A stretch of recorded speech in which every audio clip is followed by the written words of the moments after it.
कर्नाटक की राजधानी बेंगलुरु देश का तीसरा सबसे बड़ा नगर है। बेंगलुरु के राजाजी नगर थाना क्षेत्र में भाष्यम सर्कल के पास वाटल नागराज रोड स्थित 5वें ब्लॉक के 17वें बी क्रॉस में जयकुमार जैन अपने परिवार के साथ रहते थे। जयकुमार जैन का कपड़े का थोक व्यापार था। पत्नी पूजा के अलावा उनके परिवार में 15 वर्षीय बेटी राशि और उससे छोटा एक बेटा था। जयकुमार मूल रूप से राजस्थान के जयपुर जिले के विराटनगर के पास स्थित मेड़ गांव के निवासी थे। पैसे की कोई कमी नहीं थी, इसीलिए परिवार के सभी सदस्य ऐशो आराम की जिंदगी जीने में यकीन करते थे। जैन परिवार को देखकर कोई भी वैसी ही जिंदगी की तमन्ना कर सकता था। इस परिवार में सब कुछ था, सुख, शांति और समृद्धि के अलावा संपन्नता भी। ये सभी चीजें आमतौर से हर घर में एक साथ नहीं रह पाती। माता पिता अपनी बेटी व बेटे पर जान छिड़कते थे। 41 वर्षीय जयकुमार जैन चाहते थे कि उनकी बेटी राशि जिंदगी में कोई ऊंचा मुकाम हासिल करे। उनकी पत्नी पूजा व बेटे को पुडुचेरी में एक पारिवारिक समारोह में शामिल होना था। जयकुमार जैन शाम 7 बजे पत्नी व बेटे को कार से रेलवे स्टेशन छोड़ने के लिए गए। इस बीच घर पर उनकी बेटी राशि अकेली रही। ये बात 17 अगस्त 2019 शनिवार की है। पत्नी व बेटे को रेलवे स्टेशन छोड़ने के बाद जयकुमार घर वापस आ गए। घर आने के बाद बाप बेटी ने साथ साथ डिनर किया। रात को उनकी बेटी राशि पापा के लिए दूध का गिलास लेकर कमरे में आई और उन्हें पकड़ाते हुए बोली, पापा दूध पी लीजिए। वैसे तो प्रतिदिन रात को सोते समय ये कार्य उनकी पत्नी करती थी, लेकिन आज पत्नी के चले जाने पर बेटी ने यह फर्ज निभाया था। दूध पीने के बाद जयकुमार जैन अपने कमरे में जाकर सो गए। दूसरे दिन यानी 18 अगस्त रविवार को सुबह लगभग 7 बजे पड़ोसियों ने जयकुमार जैन के मकान के बाथरूम की खिड़की से आग की लपटें और धुआं निकलते देखकर फायर ब्रिगेड के साथ साथ पुलिस को सूचना दी। इस बीच जयकुमार की बेटी राशि ने भी शोर मचाया। सूचना मिलते ही फायर ब्रिगेड की गाड़ी बताए गए पते पर पहुंची और जयकुमार के मकान के अंदर पहुंचकर उनके बाथरूम में लगी आग को बुझाया। दमकल कर्मियों ने बाथरूम के अंदर जयकुमार जैन का झुलसा हुआ शव देखा। कपड़ा व्यापारी जयकुमार के मकान के बाथरूम में आग लगने और आग में जलकर उनकी मृत्यु होने की जानकारी मिलते ही मोहल्ले में सनसनी फैल गई। देखते ही देखते जयकुमार जैन के घर के बाहर पड़ोसियों की भीड़ इकट्ठा हो गई। जिसने भी सुना कि कपड़ा व्यवसाय की जलने से मौत हो गई, वह सकते में आ गया। आग बुझाने के दौरान थाना राजाजीपुरम की पुलिस भी पहुंच गई थी। मौकाए वारदात पर पुलिस ने पूछताछ शुरू की। बेटी का बयान मृतक जयकुमार की बेटी ने पुलिस को बताया कि सुबह पापा नहाने के लिए बाथरूम में गए थे, तभी अचानक इलेक्ट्रिक शॉर्ट सर्किट से आग लगने से पापा झुलस गए और उनकी मौत हो गई। घटना के समय जयकुमार के घर पर मौजूद युवक प्रवीण ने बताया कि आग लगने पर हम दोनों ने आग बुझाने का प्रयास किया। आग बुझाने के दौरान हम लोगों के हाथ पैर भी झुलस गए। मामला चूंकि एक धनाढ्य प्रतिष्ठित व्यवसायी परिवार का था, इसीलिए पुलिस के उच्चाधिकारियों को भी अवगत करा दिया गया था। खबर पाकर सहायक पुलिस आयुक्त वी धनंजय कुमार व डीसीपीएन शशि कुमार घटनास्थल पर पहुंच गए। इसके साथ ही फोरेंसिक टीम भी आ गई। मौके से आवश्यक साक्ष्य जुटाने व जरूरी कार्यवाही निपटाने के बाद पुलिस ने व्यवसायी जयकुमार की लाश पोस्टमार्टम के लिए विक्टोरिया हॉस्पिटल भेज दी। पुलिस ने भी यही अनुमान लगाया कि व्यवसायी जयकुमार की मौत शॉर्ट सर्किट से लगी आग में झुलसने की वजह से हुई होगी, लेकिन जयकुमार के शव की स्थिति देखकर पुलिस को संदेह हुआ। प्राथमिक जांच में मौत का कारण स्पष्ट नहीं हो पाया, इसीलिए पुलिस ने इसे संदेहास्पद करार देते हुए मामला दर्ज कर गहन पड़ताल शुरू कर दी।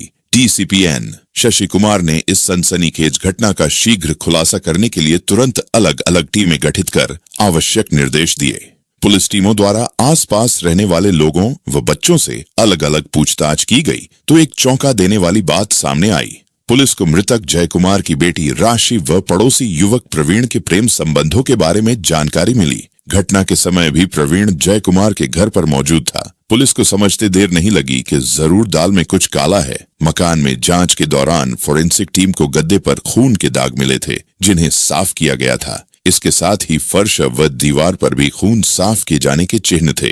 दूसरे दिन पोस्टमार्टम रिपोर्ट आने के बाद स्थिति पूरी तरह स्पष्ट हो गई। पोस्टमार्टम रिपोर्ट में बताया गया कि मृतक के झुलसने से पहले उसकी हत्या किसी धारदार हथियार से की गई थी। इसके बाद उच्चाधिकारियों को पूरी जानकारी से अवगत कराया गया। पुलिस का शक मृतक की बेटी राशि व उसके बॉयफ्रेंड प्रवीण पर गया। पुलिस ने दूसरे दिन ही दोनों को हिरासत में लेकर उनसे घटना के संबंध में अलग अलग पूछताछ की। इसके साथ ही दोनों के मोबाइल भी पुलिस ने कब्जे में ले लिए। जब राशि और प्रवीण से सख्ती से पूछताछ की गई तो दोनों संतोषजनक जवाब नहीं दे पाए और सवालों में उलझकर पूरा घटनाक्रम बता दिया। दोनों ने जय कुमार की हत्या कर उसे दुर्घटना का रूप देने की बात कबूल कर ली। डीसीपी एन शशि कुमार ने सोमवार 19 अगस्त को प्रेस कॉन्फ्रेंस में बताया कि पुलिस ने मामला दर्ज कर गहन पड़ताल की। इसके साथ ही जय कुमार जैन हत्याकांड 24 घंटे में सुलझाकर मृतक की 15 वर्षीय नाबालिग बेटी राशि और उसके 19 वर्षीय प्रेमी प्रवीण को गिरफ्तार कर लिया गया। उनकी निशानदेही पर हत्या में इस्तेमाल चाकू, जिसे घर में छिपा कर रखा गया था, बरामद कर लिया गया। साथ ही खून से सना गद्दा, कपड़े व अन्य साक्ष्य भी जुटा लिए गए। हत्या की जो कहानी सामने आई वह इस प्रकार थी। जय कुमार जैन की बेटी बेंगलुरु शहर के ही एक इंटरनेशनल स्कूल में पढ़ती थी। उसी स्कूल में जय कुमार के पड़ोस में ही तीसरे ब्लॉक में रहने वाला प्रवीण कुमार भी पढ़ता था। प्रवीण के पिता एक निजी कंपनी में काम करते थे। कुछ महीने पहले उसके पिता सहित कई कर्मचारियों को कुछ लाख रुपए देकर कंपनी ने हटा दिया था। ये रुपए पिता ने प्रवीण के नाम से बैंक में जमा कर दिए थे। इन रुपयों के ब्याज से ही परिवार का गुजारा चलता था। प्रवीण उनका इकलौता बेटा था। राशि और प्रवीण में पिछले 5 साल से दोस्ती थी और दोनों रिलेशनशिप में थे। प्रवीण राशि से 3 साल सीनियर था। फिलहाल राशि 10वीं की छात्रा थी, जबकि इंटर करने के बाद प्रवीण ने शहर के एक प्राइवेट कॉलेज में बी.कॉम फर्स्ट ईयर में एडमिशन ले लिया था। अलग अलग कॉलेज होने के कारण दोनों का मिलना कम ही हो पाता था। इसके चलते राशि अपने प्रेमी से अक्सर फोन पर बात करती रहती थी। मॉडल बनने की चाह, अक्सर देर तक बेटी का मोबाइल पर बात करना और चैटिंग में लगे रहना पिता जय कुमार को पसंद नहीं था। बेटी को लेकर उनके मन में सुनहरे सपने थे। राशि और प्रवीण की दोस्ती को लेकर भी पिता को आपत्ति थी। जय कुमार ने कई बार राशि को प्रवीण से दूर रहने को कहा था। राशि को पिता की ये सब हिदायतें पसंद नहीं थी। महत्वाकांक्षी राशि देखने में स्मार्ट थी। गड्ढा बदन व अच्छी लंबाई के कारण वह अपनी उम्र से अधिक की दिखाई देती थी। उसे फैशन के हिसाब से कपड़े पहनना पसंद था। उसकी सहेलियां भी उसके जैसे विचारों की थीं, इसलिए उनमें जब भी बात होती तो मॉडलिंग, फिल्मों और उनमें दिखाए जाने वाले रोमांस की ही बात होती थी। पुलिस जांच में सामने आया कि एक बार परिवार को गुमराह करके राशि अपनी सहेलियों के साथ शहर से बाहर घूमने के बहाने बॉयफ्रेंड प्रवीण के साथ मुंबई गई थी। मुंबई में 4 दिन रहकर उसने कई फोटो शूट कराए थे और फैशन शो में भी भाग लिया। उसने मुंबई से अपनी मां को फोन कर बताया था कि वह मुंबई में है और 5 दिन बाद घर लौटेगी। बेटी के चुपचाप मुंबई जाने की जानकारी जब पिता जय कुमार को लगी तो वह बेहद नाराज हुए। राशि के लौटने पर उन्होंने उसकी बेल्ट से पिटाई की और उसका मोबाइल छीन लिया। जय कुमार को बेटी की सहेलियों से पता चला था कि राशि उनके साथ नहीं बल्कि अपने बॉयफ्रेंड प्रवीण के साथ मुंबई गई थी। इस जानकारी ने उनके गुस्से में आग में घी का काम किया। बचपन को पीछे छोड़कर बेटी जवानी की दहलीज पर कदम रख चुकी थी। पिता जय कुमार को बेटी के रंग ढंग देखकर उसकी चिंता रहती थी, जबकि राशि के ख्यालों में हरदम अपने दोस्त से प्रेमी बने प्रवीण की तस्वीर रहती थी। वह चाहती थी कि उसका दीवाना हर पल उसकी आंखों के सामने रहे। पिता द्वारा जब राशि पर ज्यादा पाबंदियां लगा दी गईं, तब दोनों चोरी चोरी शॉपिंग मॉल में मिलने लगे। पिता द्वारा मोबाइल छीनने की बात जब राशि ने अपने प्रेमी को बताई तो उसने राशि को दूसरा मोबाइल लाकर दे दिया। अब राशि चोरी छिपे प्रवीण के दिए मोबाइल से बात करने लगी। जल्दी ही इसका पता राशि के पिता को चल गया। उन्होंने उसका वह मोबाइल भी छीन लिया। इससे राशि का मन विद्रोही हो गया। पिता की हिदायत व रोक टोक से नाराज राशि ने प्रवीण को पूरी बात बताने के साथ अपनी खोई आजादी वापस पाने के लिए कोई कदम उठाने की बात कही। हत्या के आरोप में गिरफ्तार मृतक की नाबालिग बेटी ने खुलासा किया कि वह पिछले 1 महीने से पिता की हत्या की योजना बना रही थी। इस दौरान उसने टीवी सीरियल, इंटरनेट और सोशल मीडिया पर हत्या करने के विभिन्न तरीकों की पड़ताल की थी। उसने प्रेमी दोस्त प्रवीण के साथ मिलकर हत्या की योजना को अंजाम देने का षड्यंत्र रचा। दोनों जुलाई महीने से ही जय कुमार की हत्या के प्रयास में लगे थे, लेकिन सफलता नहीं मिल रही थी। अंततः 17 अगस्त को जब राशि की मां और भाई एक पारिवारिक समारोह में शामिल होने पुडुचेरी गए तो उन्हें मौका मिल गया। ये कलयुगी बेटी अपने पिता की हत्या करने तक को उतारू हो गई। उसने हत्या की पूरी योजना बना डाली। जालिम बेटी राशि ने घर में किसी के नहीं होने का फायदा उठाकर योजना के मुताबिक रात को खाना खाने के बाद पिता को पीने को जो दूध दिया उसमें नींद की 6 गोलियां मिला दी थीं। कुछ ही देर में पिता बेहोश होकर बिस्तर पर लुढ़क गए। पिता को सोया देख राशि ने उन्हें आवाज देकर वह थपथपा कर जाना कि वह पूरी तरह बेहोश हुए या नहीं। संतुष्ट हो जाने पर राशि ने प्रवीण को फोन कर घर बुला लिया। वह चाकू साथ लेकर आया था। घर में रखे चाकू व प्रवीण द्वारा लाए चाकू से दोनों ने बिस्तर पर बेहोश पड़े जय कुमार जैन के गले व शरीर पर बेरहमी से कई वार किए, जिससे उनकी मौत हो गई। इसके बाद दोनों शव को घसीटकर बाथरूम में ले गए।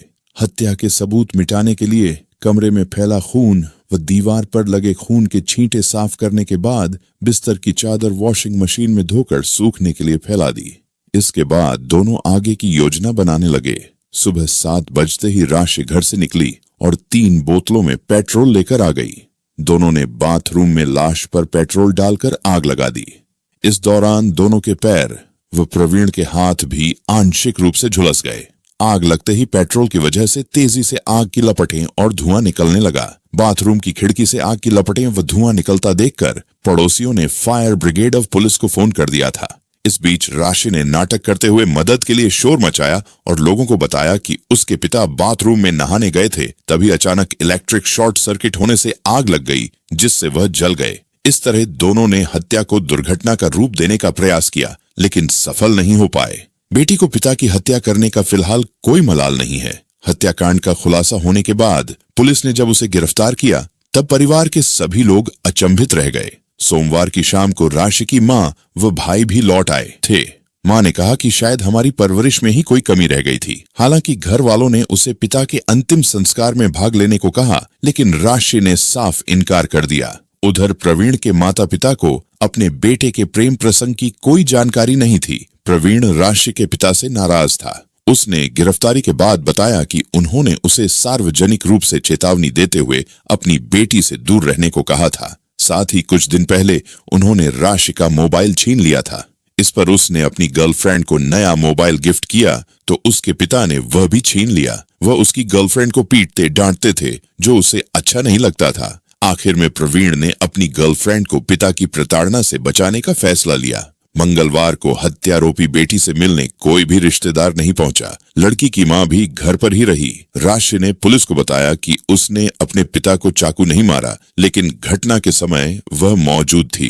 राजाजी नगर पुलिस द्वारा मंगलवार को किशोर न्याय बोर्ड जेजेबी के सामने राशि को पेश किया, जहां के आदेश के बाद उसे बलकियारा बाल मंदिर भेज दिया गया। राशि सामान्य दिखाई दे रही थी। जब उसे जेजेबी के सामने ले जाया गया तो उसके चेहरे पर अपने पिता की हत्या करने का कोई पश्चाताप नहीं दिखा। वहीं राशि के प्रेमी प्रवीण को मजिस्ट्रेट के समक्ष पेश कर जेल भेज दिया गया। हत्या करना इतना आसान काम नहीं होता। प्रवीण और राशि ने योजना बनाते समय अपनी तरफ से तमाम एहतियात बरती।